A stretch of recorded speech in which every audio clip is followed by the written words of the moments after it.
It's only a game. Why you have to be mad? Let's take a look at our Clash of Worlds, see how we did. Of course, we absolutely clapped everybody yesterday, or the team that we played yesterday. So we are number 12 overall. Got into a really big conversation today about Clash of Worlds and the problems that Clash of Worlds guilds are facing. Let me know if this sounds like any of you guys on Hero Wars Facebook or web. There's a lot of draws at the top. A lot of draws. 7,500, 7,500. A lot of perfect sweeps on both sides, right? You're going to see this a lot with people that take their time and test and have everything maxed out. You're going to see a lot of draws. So it's actually a better strategy for your guild to intentionally lose, to hover in like the 40 to 50 range. Hover in the 40 to 50 range, and then as the season comes to an end, right? We are 79 days left in the season. As the season comes to an end, you win a bunch. You win a bunch to swoop in and get a high rank instead of getting a draw, because you draw, and then somebody that's like rank 30 gets a win, and then they jump ahead of a bunch of people, right? I can see why this is a problem. I feel like a little while ago there was a decision by the game to pause Clash of Worlds. Help me if I'm wrong here. I might be completely way off. But I think that they were going to replace Clash of Worlds with Area of Conquest. And then there was a big negative feedback from the community. So they decided to keep both Clash of Worlds and Area of Conquest. I could be wrong. But it seems like that there was something along those lines. So my thinking is instead of them trying to fix Clash of Worlds, they were probably just going to not do anything with it. If I remember correctly, I could be remembering completely wrong. So here's my concern, and this is what I said to the player that I was talking to earlier about fixing Clash of Worlds.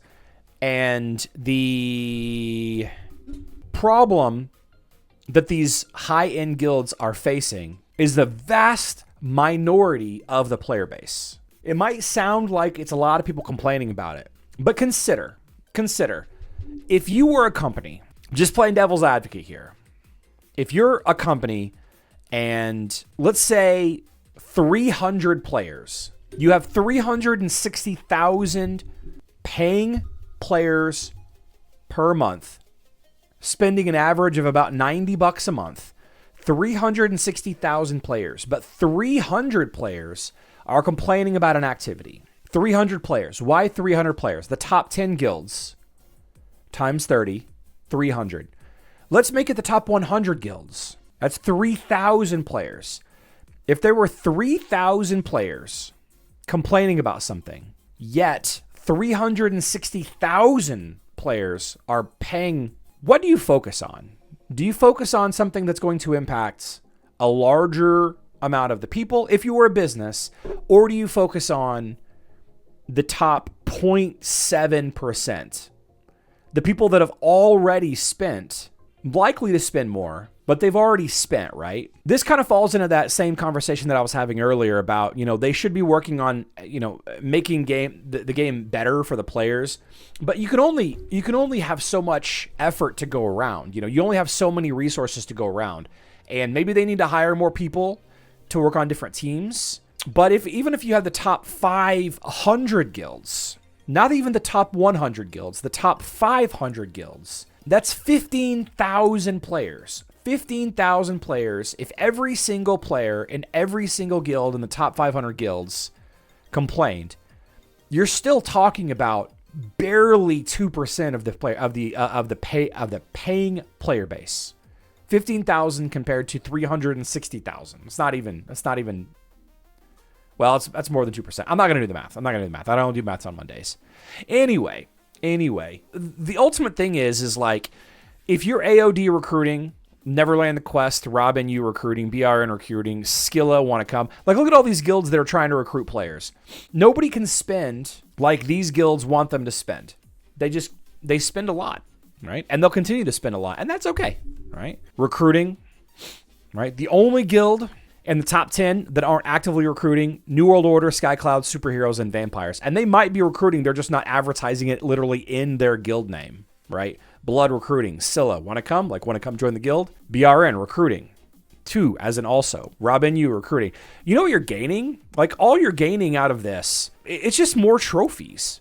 It's just more trophies. Like, you get a cool little banner frame. It's just more trophies. What good are more trophies? Like, you can level up your totems more, I guess. You can get avatar frames and avatars. You can get some Gift of the Dominion, but you're already maxing out every unit you have. Like, you don't need Soulstone. You know, you can get these Soulstones out of the 50 Soulstone chests at the end of the month. Like, more Clash of Worlds trophies, and our guild finishes in top 75 every season. Every season. And I don't think that we've ever seen a draw. I don't think that we have ever once seen a draw. Maybe once, but I don't think we've ever once seen a draw. I don't know. Is it that big of a pressing situation? I mean, obviously it doesn't feel good to draw and then draw and then draw and then draw and then like get knocked out of the top 10, the top 20 by some random guild that was in the top 40, top 50 the week before. You know what I mean? Let's take a look at Clash of Worlds real quick. Let's do all this. But do the top 10, do the top 10 teams need any of that? D. Warman says. Exactly. Let's clean this up. Let's just use... Let's go with... Should probably actually try to have a totem active. Let's do this so we have at least the light totem active. Okay. Maybe there's another quick cleanup we can jump on. Yeah, let's just do this cleanup. I hate Titan fighting so much. All right, Heroes Bridge has got 3 locations. Looks like we got 2 cleanups. You know, sometimes you're just on cleanup duty, you know? Sometimes you're just on cleanup duty. Yeah, I mean, let's knock out a couple of attacks here. Let's just burn down the Heroes Bridge together. Let's do the test though. Let's test a little bit so that we're all on the same page. I'm guessing Biscuit, I'm guessing Axel, I'm guessing Kane, Mara, and Merlin. I'm guessing. Pure speculation here. A simple attack team. Let's do Corvus Morgan. I mean, Monkey being so far away from Dorian. I mean, Heidi's still getting Dorian's aura here. So it's not really that good. Let's actually, we don't need Morgan here. So let's use Aiden. Let's go Biscuit, Aiden. Let's go with a couple of DPS. We're not going to use Sebastian. We're going to use Chorus to counter the stun. And we're going to go with Kark, Arachne, Ninja Turtles. We're going to go with the old group up and smash play. Group up and stun, rather.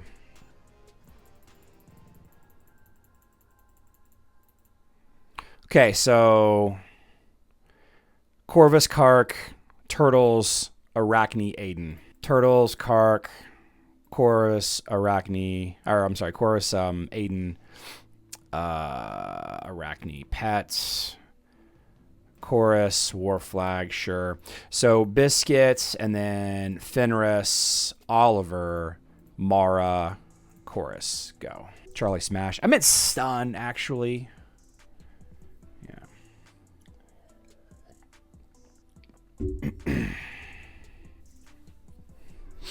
Ninja Turtles knocked Heidi out of camouflage. That's a big deal. That's a big deal. Kark really isn't that good against Morgan,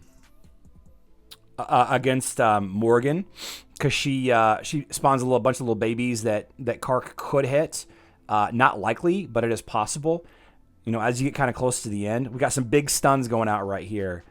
Lara is dead. Yeah, see, a bunch of the babies just got hit there. Stunned. Yeah, the stun lock is in, guys. The stun lock is in. The bad news is the Ninja Turtles are going to keep grouping everybody up, which Dorian loves to be in a little group with everybody, but you're just getting stunned to death here. You're just getting stunned to death. Pure damage coming in. Bop. Jumped on your head. Now it's just a matter of time until we finish off Corvus. We could take a big breath weapon right here.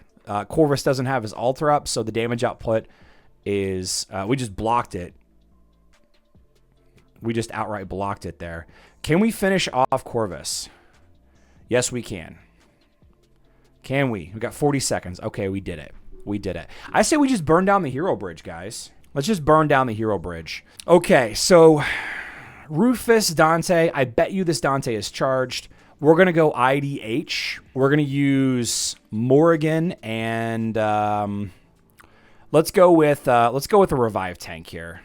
Let's switch you to Oliver, Axel, Pets, Axel, War Flag, go. Just these two, I'm not really concerned at all. And we've got Morrigan to clear the revive. All we got to do is stand up to Dante's initial big ult, and we did that. And without any damage boosting for Dante, off the bench is Dunzo. And then now we got one more guy here. We've got Astaroth and Helios. Astaroth, Helios. We got some counter crit. We got our 2 armor artifacts. So let's go with magic damage.